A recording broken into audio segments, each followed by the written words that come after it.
occurred, we can make a conclusion at this point and say we might need some additional health and safety measures. Maybe we need to shorten the shifts or do something about this. If it's a sample, we have to do one of those statistical tests again to find out, does that vary by more than just chance? So yeah, there's some variation, but is that significant variation in a patterned way? So we have to do what's called the chi-square test. And what chi-square test does is looked at the degree to which, and this is the formula, it's a much simpler formula, is the degree to which what's expected and what actually happened differs as a ratio to what's expected. So, I mean, I don't expect you to remember that formula per se, but just understand that the idea is that it's a relationship between what we actually found and what would happen by expected or fairness standards, an equal distribution. So this is just another way to say what I just said. If there's no relationship between two variables, we'd expect the distribution to be very similar to what would be, the observed distribution to be very similar to what the expected distribution is. So in the example we gave is that there's no significant difference between 21 hours per shift across the shifts. So it compares what's observed from what's expected. This is again the formula. Here might be an example. The hypothesis is the probability of males being right-handed is different than the probability of females being right-handed. And the observed frequencies, 27 total males, 80 females. And here you have your distribution between being right-handed and left-handed. The expected distribution, the way to calculate expected is you multiply, for this count right here, it's that row, sorry, that column total by that row total divided by the total. So if I want this one, multiply this times this divided by this. For this one, that times that divided by that. For this one, that times that divided by that. That's in these slides. You don't have to calculate this, by the way. I've actually done this for you in Excel. I'll show you how it works. But that's the logic behind it. That's how you calculate an expected value. So what we'd find is here were the observed ones, and then here are the expected ones. So we'd expect 73.27 females to be right-handed, given the distribution of data that we got, and actually 76 were. With expected, you leave the decimal points, even though it's not possible to have 73.27 women. We're not going to get a 0.27 of a person, okay, but you leave it up there. Now the question is, so there is a little bit of variability in what was observed from what was expected. What we have to decide, is that a significant amount of variability to be concerned with? We calculate chi-square, and you get the number of 4.79. Chi-square, like t, is simply a calculated number. It's meaningless by itself. It's a formula, and it'll give you a number. What you do is you compare it against a theoretical distribution of chi-square to determine, is it significant, a p-value. Now what Excel doesn't do is calculate the actual chi-square number. It's another limitation of Excel and another reason I like SPSS. You can calculate a chi-square fairly, of all the statistical things I could have you do, besides the mean, chi-square is pretty easy to do. But I'm still not going to have you do it by hand. We're still going to do it with Excel, because you will get the p-value. And the p-value is what we need. What we want is the p-value less than what? 0.05. Not 0.5, 0.05. So, in this case, by the way, never mind. I'm not going to go through that example because it's just silly. But men and women and left-handedness and right-handedness, who cares? It's not really a good business case. It's just a good example. But let's talk about how to do this. Oops.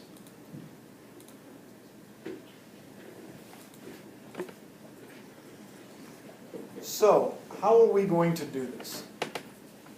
Well, unfortunately, with Excel, I can't do the same thing I was doing before of highlighting columns, pick a formula, highlight columns.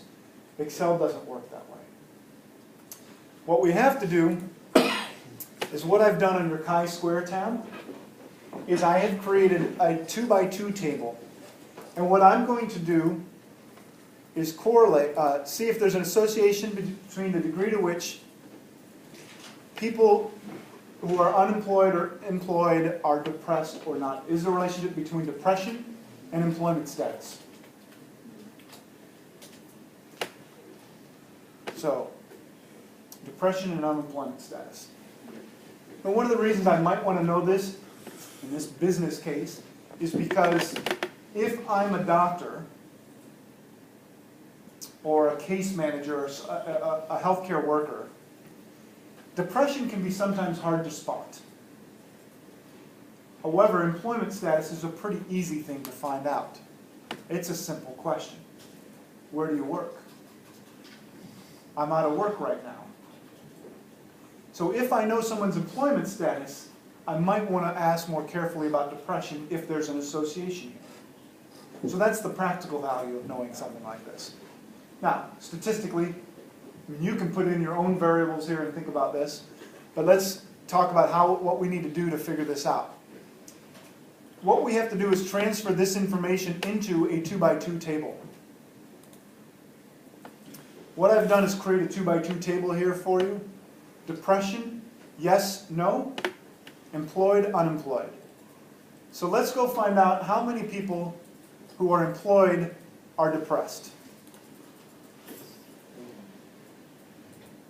So employment is 2.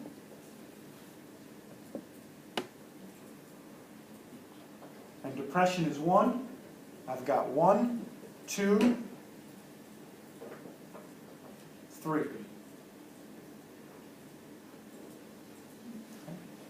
So 3 people who are depressed are also employed. So there's my number 3. And I plug it into the table. I come back here. How many people who are unemployed are depressed? So you can see this. These are unemployed people who aren't depressed. Okay, here's 1, 2, 3, 4, 5, 6, 7, 8, 9, 10, 11, 12, 13, 14. Glad that worked out. 14 people. So with chi-square, you have to do the counting yourself to get the 2x2 table.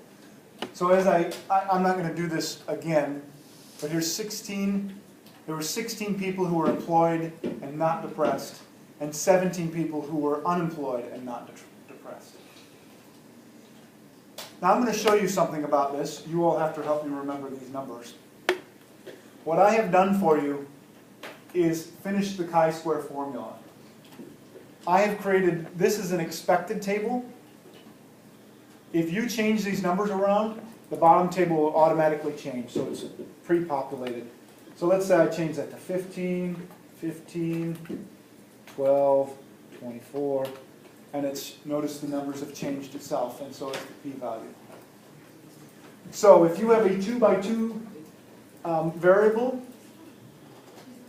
so that's 2 categories in one variable and 2 categories in another, you can just come in here and do this quite easily. So what were my numbers? 3, 14? 16, 14. 16, 14? Yeah. All right.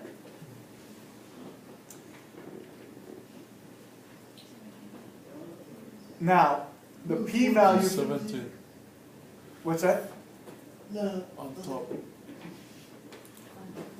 Sorry. The first unemployed was 17. Yeah, 17. That's 17. That's Yes. 17? No, yes, No, yes. no, the one above it. That had depression. Depression, yes, unemployed is 17. Yeah, Like that? yeah. Thank you. Okay.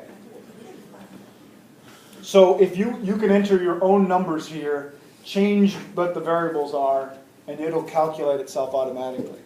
It is possible to do a chi-square table of 3 by 2, 3 by 3, 4 by 3, with the same basic principles that I've set up here. It's just a little more cumbersome. But let's say you've got a 3 by 3, 3 categories. You can still do this. But I've got the 2 by 2 for you. You can just plug it in. Your p-value will get automatically calculated down there. And the way you calculate, well, I won't, it's a formula. The YouTube videos that I have in that handout, just click on the link and you'll see how they did it. It's a pretty straightforward way to do it. What's the language for the p-value? Interpreting it, Yeah. that's the key part right there. So you got a p-value. Tell me, is that significant or not significant? Significant. No. No, because 50-50 chance. Significant. Yeah, you got a 50-50 chance, but if you know, Significant. absolutely. it's less than Below 0.05. Yeah, less than. It's less than or equal to 0.05. Yeah. That number is 0.006, so it is significant. Is it highly significant? No. There's no such thing as highly significant. It is either significant or it's not. It's one of those numbers. That was a trick question. It's one of those numbers. If it's less than or equal to 0.05, significant. Doesn't matter if it's that number up there, 0.000005. That's not highly significant. Just significant. So nothing is ever highly significant. Okay? Just put that in your report. If you write highly significant in your report, I'm going to mark you down. Okay? Makes it easy. Just go through your report, search for highly, and remove it.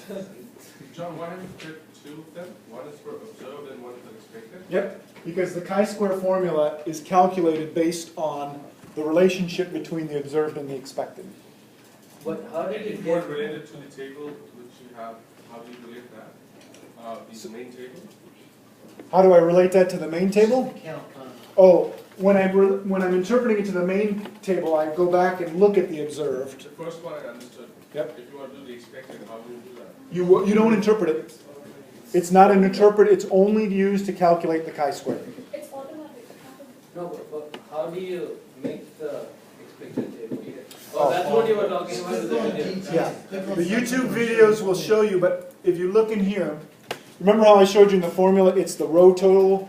So it's, this expected is simply that total calculated times by that Oh, okay. divided by this. And all I've done, as you can see, F3 times, D5. sorry, F3 to D5 divided by F5. So I just pre-populated it. So we can just That way, if you had a 3 by 3 table, you could do that same formula and just add the cells. The way that chi-square is calculated, you click on this, you'll see it's equal to chi-test, and then you will highlight these four and highlight those four, and it calculates it automatically. So let's talk about this interpretation. The interpretation goes, let's say it's not 0.05. Let's say it's above 0.05. It's same with the t-test. There's not a statistically significant difference between depression and employment status. Period. Makes it nice and easy, doesn't it? There is a significant difference. You will say something like, there is a statistically significant difference. There is a statistically significant association between depression and employment status. Specifically, and this is where you have to look at the observed, What is that association? So chi-square tells you there's an association. So, That you're more likely to be depressed. right, exactly. You are more likely to be depressed if you're unemployed. So a 2x2 table is kind of easy to figure out. So let me repeat this again because I think I said the first part wrong. If it's not significant, you simply say there's not a significant association. I think I used the word difference. More than 0.05, there's not a significant association between employment status and depression. Less than 0.05, there's a statistically significant association between depression and employment status. Specifically, if you are unemployed, you have a greater likelihood of being depressed.